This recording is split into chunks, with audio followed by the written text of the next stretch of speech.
I'm Cary Coglianese.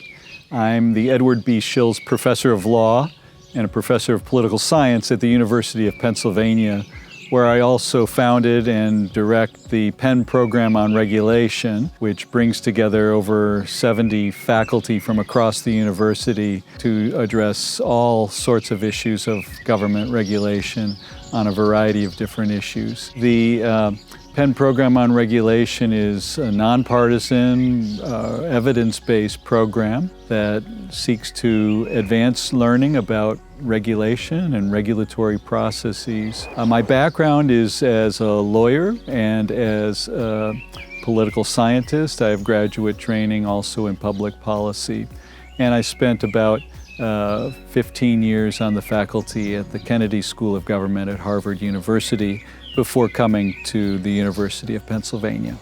I was given the task to speak about the field of regulation and research on regulation all in 1 hour. That's a pretty big order. So what I did is I tried to focus on what I see as a prevailing mindset in existing studies of regulation, which focus on the failures or problems with regulation, over-regulation, adversarial enforcement, regulatory capture. And as valid and important as those studies are, I urged Academy participants to think about a more positive approach to regulation. That is, to think about ways that we can learn from regulatory successes as well as failures, and have a new perspective on regulation that might lead to new and important questions. We live in a challenging time in which there are new technologies, new problems, new values. Society is changing, the world is changing, and regulation needs to change and learn